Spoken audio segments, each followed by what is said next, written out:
All right, we are 10 days into January, so let's check in on how are those New Year resolutions we spoke about in December really doing up for you all. Now, every January, gyms are packed, we all know that we want this to happen as well, this year as well, to say ki is saal to we will, achieve our fitness goal. So we did a bit of a sort of survey to understand how are those goals going, since largely most of them have got to do with health. Now, one study found that 12% of all gym sign-ups happen in Jan, higher than any other month of the year. No prizes for guessing why. But it also found that by May, 80% of those new members have already quit. Right. And so we wanted to ask, we already know some of the reasons of why it happens. Sometimes there's just, frustration. You don't see quick results. You go in for 1 month, you're consistent for 1 month, you don't see the results. Other times life just gets in the way. But the bigger question we thought it was worth asking today and discussing, the one we wanted to crack on the show, is how do you go from being someone who joins in Jan to being a year-long regular? First, we thought it's important to hear from two people, not fitness experts, average people like you and I who've changed their lives, to understand how they actually stuck to this tricky habit, how they made it a pillar in their day-to-day. All right, so this entire segment is about bringing out issues that crop up and also trying to understand how some people manage to combat it so well.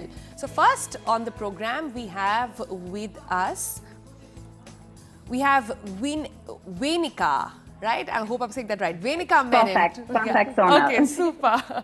Venika Menon, 28 years old, from Delhi. She is regularly going to the gym for the past 3 to 4 times a week or so.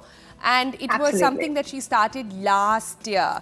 So Venika, everybody else watching right now saying, "Humne bhi sign up kara tha." There are other ways to burn money, not with gym memberships. So can you share some tips with us on how did you make it happen? How have you stayed consistent all of 2024? I think finding what really appeals to you beyond that fictional health aspect is what's really important. And so if you're someone who really enjoys the community aspect, say at your workplace, then maybe a gym that really focuses on community is something you'd enjoy in the gym as well. If you enjoy something that's really fulfilling in terms of challenging, then maybe something that's way beyond your scope is something that you want to pick up with a great trainer. If you like individual focus, then maybe getting a personal trainer is the right way to go. I was able to slowly, after trial and error with many different kinds of modalities of exercise, figure out what was really appealing to me and really drill down on that aspect. Venika, can you just tell us a little bit about re-visualizing and re-understanding the concept of fitness itself? What does fitness mean to you? Did you have to reframe what you wanted out of this exercise? Absolutely. I did have to reframe what I wanted out of this exercise. I think when I think of going to a gym, especially as someone who's not a thin person, I think for women especially, it always comes up that weight loss, right? But weight loss has never been something that has been my guiding principle and is not something that ever excited me. Yes, I know that it's something that's good for a lower BMI, a lower weight is good for your cardiovascular health, etc. But that was never, while I know that intellectually, it was never something that really drove me. And so for me, I wanted to be a really strong person. I want to be a person that someone is like, she can't do a pull-up, but I want to be able to do a pull-up. I want to be able to do that 100 kg deadlift. I want to be the person who does a handstand. Those are the things that really get me going, because I like being the person who can suddenly get into a handstand if required. It's never required, but still. That is super cool. But Venika, I'm sure there are days where you feel like, aaj nahi. You've had a rough day at work or you don't feel like it and you say, okay, I've been so good this last 2 weeks, let me give it a break. How do you get back on? So, as I said, drilling down on what motivates you is really important. And I realized I'm a very community-driven person. So I found a gym where I have people who will, my fellow gym goers who are otherwise not my friends, I didn't join it with a community, who will text me to be like, ma'am, aap 2-3 din se nahi aaye, are you coming back? Are you on a holiday? Also, I get FOMO. Like when though they post on their social media being like, in the gym we did this, then I'm like, oh my God, I missed that class. Now I don't know how to do that. I'll be 2 steps behind. And so that has really kept me going because I want to be as good as them, because now they've sort of become friends or at least acquaintances. And that's really an exciting aspect that I never thought I would find in a gym, frankly. Okay, and Venika, Fitness, that's a super I cool think idea. that's really, really cool. Can we ask you, Venika, lastly, before we let you go, just want to understand how much have you bought into the gym story? So what I mean is, when one starts gymming, there's protein powder. There are 10 other things you can get into. There's creatine. There's like 50 ways of measuring yourself. How did you sort of navigate, okay, this is how much I want to commit to it as someone who's, doing 50 other things at the same time? For me, it was very simple. What is my goal? And for me, my goal, as I said, was very simple. I never used to be able to do a push-up before 2 years ago, I would not be able to do a push-up. Now I can do 10 push-ups. If today I can do 10 push-ups, my goal for this year would be to do 20 push-ups. I still can't do my pull-up. My goal is to be able to do my pull-up. It's what I can manage within, I will never be an Olympian, I know that. But so do I really require protein powder when I'm getting enough protein in my diet? Do I really require creatine? Right now, the answer is no. That answer also might change in a few years, right? But right now, my goals are fairly simple goals. And so I try to not overcomplicate things. For me, life is complicated enough. With you, girl. With you completely. Thank you and good luck with your fitness journey. And I think you've dropped this little idea of doing it with the community.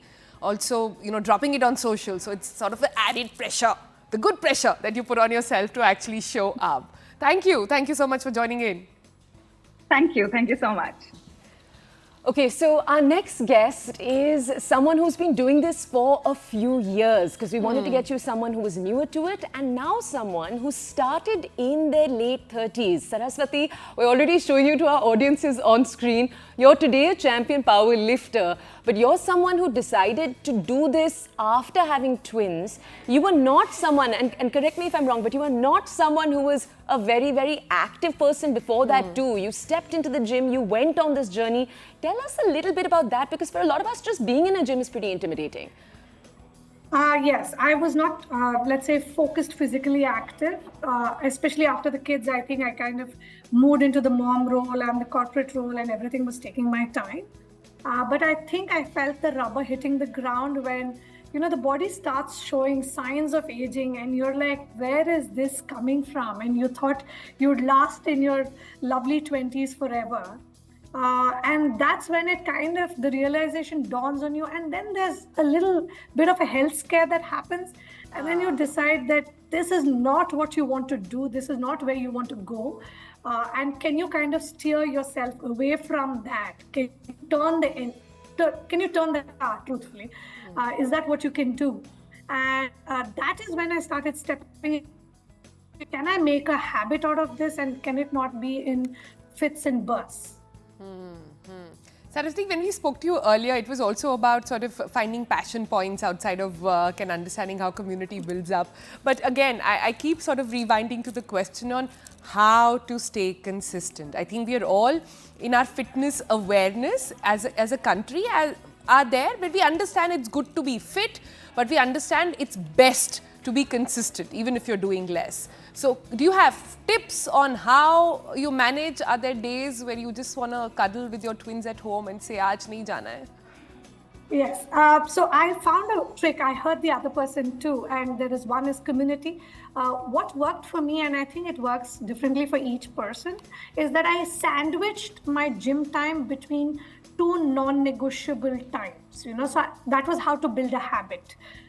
So let's say there's a school drop-off, and I will have that 15-minute window, 30-minute window where I'm going to be doing nothing. And that's where I positioned my gym time.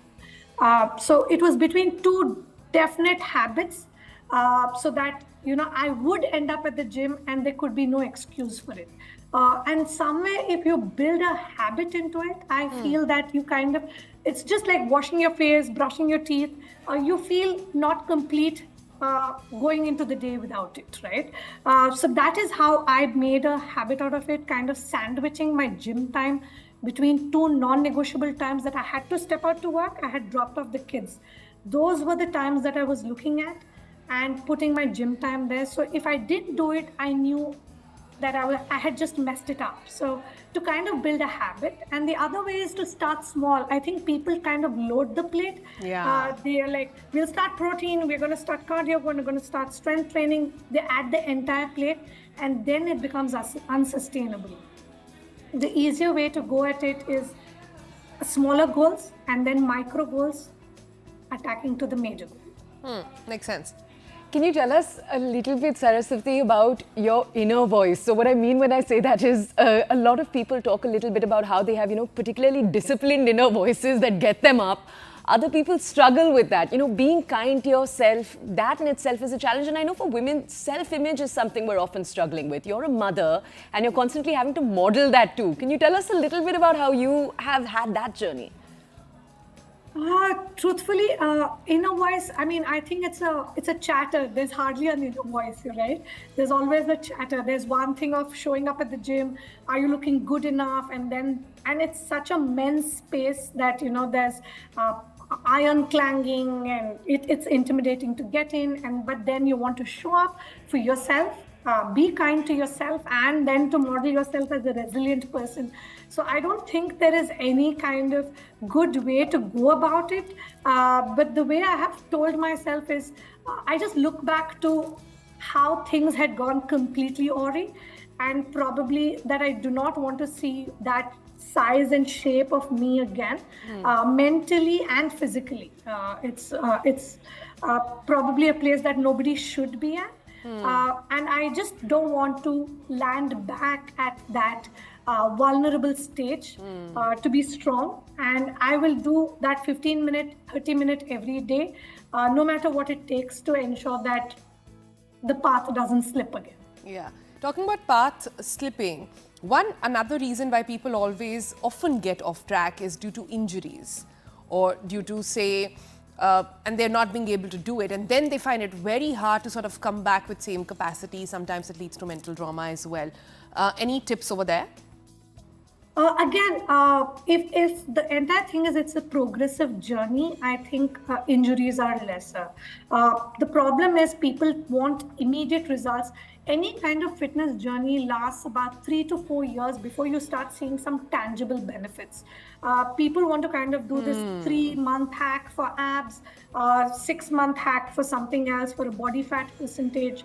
The entire thing is not to kind of chase goals like that, but just to get mobile, to get fit, to be agile, and then to kind of add on to your journey, loading it on progressively. And that is when you do not end up with injuries. But if you do end up with injuries, I have ended up with injuries myself. I've had a tennis elbow, I've had a bad back, and a fall here and there. But to kind of, again, probably end up going to the gym, starting small again, and probably not injuring the same body part, but to kind of keep yourself mobile and active and not just completely get off that treadmill. Yeah. That is, I'm just looking at myself on the screen and I'm like, oh, is that how I look in the Super cool and super inspiring. That's what you look. So Saraswathi, congratulations to you and kudos for staying on that journey and inspiring so many others. Thank you so much for joining us. Thank you so much. Thank you.